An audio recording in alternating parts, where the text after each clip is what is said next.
Yun, palang umaga pong muli sa inyong lahat, mga sir, mga madam. Andito tayo ngayon sa bayan ng Umingan. So, papakita ko lang sa inyo yung kung saan siya papasok. So, ito, Barangay Road po ito. Ayan, Barangay Road po. Kung makikita nyo, Barangay Road. So, papasok po tayo dyan sa right turn. So, galing tayo ng National Highway. So, papasok tayo dito. Tsaka Provincial Highway. So tara, puntahan natin para po makita ninyo. Ang sukat nito 1.7 or 1.8. Nakita ko na to dati. Tsaka meron siyang mangga na konti. Tapos may road right of way kasi to eh. Pero maganda itong farm lot, mga sir, mga madam. At tara, tingnan natin. At ito ay pangalan din ng seller, alam ko. So tingnan natin para po makita po ninyo. Siyempre, almost 2 years na itong na-vlog ko, kaya babalikan natin. Sayang din naman, baka hindi nyo pa napanood. Tara, puntahan natin. So ito, papasok po tayo dito sa part na ito ng property. So pinapakita ko po sa inyo itong mga papasukan para po may idea na po kayo kung ano po yung daan ng property. So napakalapit lang naman ito, siguro at least nasa 600 meters lang. Medyo mabagal lang po tayo kasi nga siyempre rough road ito, tsaka nakamotor lang tayo. Ayan. So sa ngayon wala tayong kasama, kaya solo.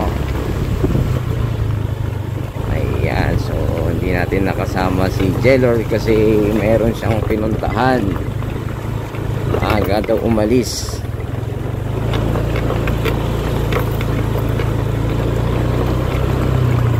Kung makikita nyo rito, may nakuha na rin kuryente rito.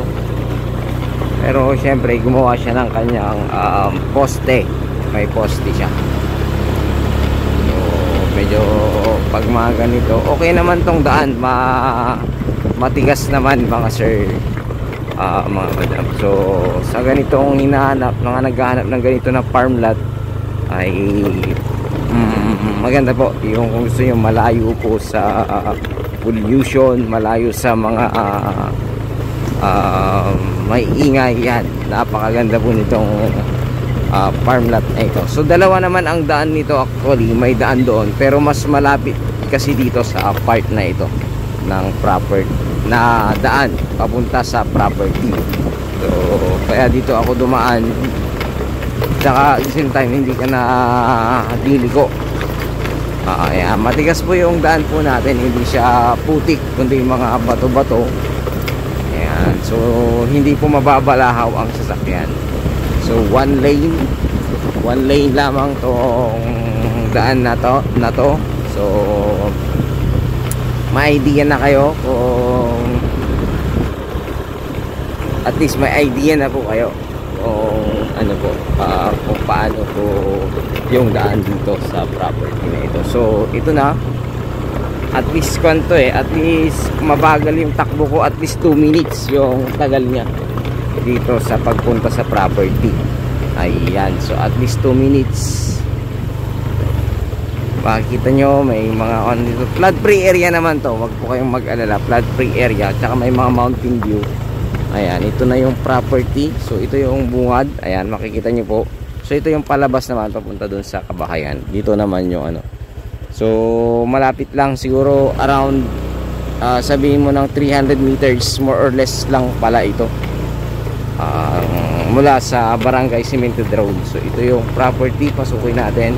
So yung mangga dyan sa daan, mayroon siyang ano dyan, kumbaga yung iba sa kanya, yung iba naman dito sa kabila. So tanungin natin kung ilang mangga, medyo nakalimutan ko na pero yung start ng property ito. So ito yung start ng property, kung makikita nyo nakabakod siya. Ayan, start po yan ng property, nakabakod na po siya. Siyempre papaliparan natin ng drone yan mamaya para pas makita po natin. So binakuran niya, pero yung mangga kasali po yan, yung kanyang, yung ibang mangga. Pero itong right of way na ito, talagang right of way na po nila na matagal na. So wala pong maging problema kasi nga ito ay daanan din ng mga nandyan sa loob. Mayroon na akong nakikita makikita natin sa drone mamaya. So ito, makikita nyo may isa siyang fish pond. So pagkakaalala ko nito, dalawa yata yung fish pond, pero check natin mamaya. So ngayon palay ang naitanim, dati sibuyas ito So tanungin natin kung paano po yung kwanto nila. Yan, may mangga sa loob, ilang mangga din yan. So napakaraming mangga din yan. Nasa ano po, may nakikita ko may suha. May tanim pa si tatay ngayon. Ayan. So andito na yung mga kasama natin, inaantay tayo. Hanga naalagi ito yung mangga, kuya? Hanga naalagi ito yung mangga ito dalan. At dati mo kanya, tighati sila, no? O tighati sila, alam ko eh. Ayun sa seller natin, kalahati sa kanya, kalahati dun sa may-ari dito sa kabila. Kasi naghati yata dito sila sa dan. Parang may kuryente na sila, kuya. O sa kabila. Sa kabila, no? Sa kabila siguro. Post lang natin, kausapin muna natin yung seller. Nakalimutan ko kasi yung detalye nito. So ayan, 1.7 mahigit tong property, sir. At may mangga. May mangga siya dito sa loob. At the same time yung mangga dito sa labas. Hati kayo nung may-ari dyan sa kabila, no? Kaya. So pangalan nung biyanan ni kuya, pero meron na siyang donation, deed of donation. Nakaperma lahat yung kapatid ni ate. Pasyalan ko lang yung loob, kuya. Awan asaw? Baka may aso.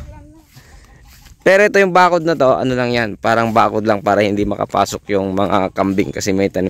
Ngayon palay, pero ang tinatanim dito ni ate at kuya, mga sibuyas, tsaka diretso kasi ang ulan, kaya ano muna ngayon, palay. Sibuyas tsaka talong dito, no ate? Oo, so yung mangga mo dito ilan? Native. So ang sasakyan, pasok po ang sasakyan. Ganyan, may dalawang sasakyan sila ate. Pasok na pasok ang sasakyan dun sa mismong right of way. So sa ngayon ang boundary niya hanggang dun lang sa may before nung siniguelas, hindi kasali yung siniguelas. Tapos isang mangga sa dulo hindi kasali. Itong mangga. Itong dalawang mangga natin. Pero yung maliit daw hindi kasali, sabi ni kuya. Yung maliit hindi kasali. So tatlong mangga. So tingnan natin. So dito bahay ng kambing natin ni kuya. Ayan. So ang presyo nito 4 million. Sagot ni kuya yung capital gain tax saka agent fee. Pag-usapan nyo na lang dalawa kung makakatawad pa kayo. Kulungan ng manok ni ate. So may kuryente na tong property, wala nang problema. So meron siyang ano, may tubig na to na deep well, no ate? So ayan, yung mangga na yan natin kasali pa yan. So 1, 2, 3, 4, ay 8 mangga. 8 mangga na malalaki, tapos bahay ng kambing yun, no ate? Itikan yan. Ay itikan. Wala ka nang itik ngayon. Tapos bahay yung andyan. Mayroon na siyang electric din yung water niya ate. Ay hindi, pero pwedeng malagyan. Pwedeng lagyan. May deep well na dito, may kuryente na, kaya pwede nang palagyan ng kwan. So mayroon siyang langka at saka mahogany na tanim. At mayroong ano eh? Lagundi, lagundi. Pang siyam ata to. Ito yung pang 8 mangga. Malaki na tong mangga, 8 mangga. So meron pa siyang santol, no ate? May santol, may suha. Suha, May bayabas, may siniguelas. Ito siniguelas, may Mga atis. milina tree. Ayan. Mga atis. Milina tree, maraming atis. Maraming atis na mga native, masasarap yung atis na native. So meron siyang rice land, ayan, rice land. Yun na yung boundary niya ate, yung creek na yan. Oo.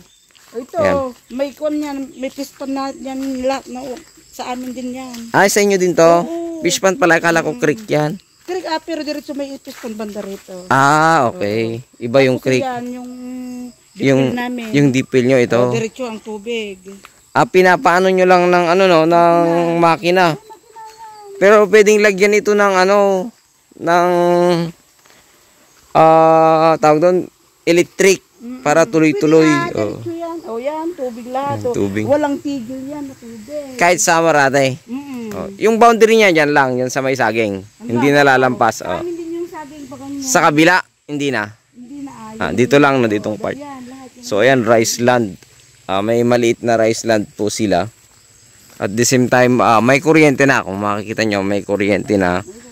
Kung gusto nyo, kung mabili nyo ito, transfer nyo sa pangalan yung kuryente, pwede naman.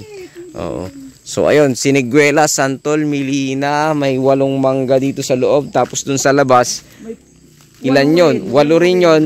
Yung kalahati, tighati kasi kayo nung... Avocado yan. bunga eh. May avocado pa pala. Mga guyabano. Guyabano, ayan. Mga, may kung kami pa. May poso pa pala oh. May pa kami. Ayan, may poso pa. Maliban dun sa Dipwell. deep well na elite, ano to no? Yung sa motor. Motor pump. Nakaready pa yung tangke eh. Nakaready na yung tangke dun sa taas natin, nakita ko eh. So ayun, napakaganda nitong property nila ate at kuya. Yun lang, syempre, ano ito, malinis yung title kasi naisasanla nila dun sa bangko. Kaya yung katunayan na malinis yung papel. Hindi kasi maisasanla sa bangko kung hindi siya malinis. Kaya wala pong kakaba-kaba. So yun yung daan nila. Pasok na pasok naman ang sasakyan. Pasok din ang truck. Kasi yun yung mga nagtatabon ng bato daw dito, sabi ni kuya eh. Ito yung bahay nila. May kubo dito rin. Kasali na to, diba kuya ate? Oo, kasali lahat. Kasali na tong bahay. Agad yan ate. Ay, hindi dyan ka na lang. Hindi mga ito. Ito, ayan. So, ganitong style yung bahay nila ate rito. So yan oh, makikita nyo may dalawang sasakyan sila. So pasok na pasok po ang 4 wheels. May kuryente na. So ito yung alagaan ng manok. So kung may matitira pa dito, diswerte nyo po kung may iwan pa. Ito yung bahay. Maliit na bahay nila. Tapos ito yung tubig na sinasabi ni ate na tangke niya. Ayan, yan yung kubo. So ito laging nililinis ni kuya, kaya ayan, naglilinis siya ngayon kung makikita ninyo. So ito yung kulungan ng kanilang itikan. Pero ngayon sibuyas niya, ang daming sibuyas niya ate ah. Mahal yata sibuyas ngayon ah. Isang CR lang dito ate. Isang CR, ito yung CR. So yun yung itikan nila, pero ngayon sibuyas na, ang daming sibuyas oh. Magkano per kilo ngayon tay? 60. 60. Mura ano? Mga mangga hanggang doon. Ayan. Diretso pa doon. So bali ang fish pan nito dalawa. Oo. Dalawa ang fish pan mga sir, mga madam. Marami pa rin So, yan. Maraming tilapia na yan, yung fish pan. Ay may lamang tilapia yon. May lamang palang tilapia yung fish pan sa harap mga sir. At pag kukunin na yun, sa kanila na rin yun. so pinapasyal tayo ni ate dito sa kanyang farm. Ito yung sa likod. Galing tayo doon kanina. So dito. Mga gulay na to. Dito taniman ng gulay ni ate. Ito kalabasa to. So ay, ibig sabihin. Upo. Ay upo to. Upo pala. Mali ako nagtingin. Upo. Magalang na pinakamagalang na gulay. Upo. Ayan, pasyalan ko tong. Mga saging, ang daming saging. Pasyalan ko lang ate. At least pinasyal na muna ako dito. Punta na natin. Ito naman yung mga talong. Ayan, talong. So marami siyang ano. Pwede kang pagtaniman ng mga gulay. Pwede, marami. So yung along frontage niya, napakahaba naman. So, road right of way. Pero matagal na yung right of way na yan ate. Oo, saan talaga yun? Sa inyo talaga yan na. Nabili nyo noon? Or, ayan yung boundary ng rice land. Maluwang parong rice land nito. Rice lahat. Oo. Oo. So pag nabili nyo, sa inyo na to. Oo, second crop na to ate. Ay, hindi, main crop. Main crop, October, second crop na yun. So ayan, rice land. So nandito na tayo, pinasyal tayo ni ate na bumagsak tayo. Nasira na yung cover niya. Ayan. So yung mga saging, sabayan ate. Halo-halo, mga aritundal, ganyan. So yan. Tara, pasyalan ko nga din para makita. Hanggang doon natin yung mga boundary niya, no? Ayan, kung makikita nyo itong property, maganda siya. Rice land. Tapos meron siyang ano dyan. Tara, pasyalan natin para po makita po ninyo talaga yung buong property. So, nadulas tayo. O, dire-diretso sa tubig yan, o.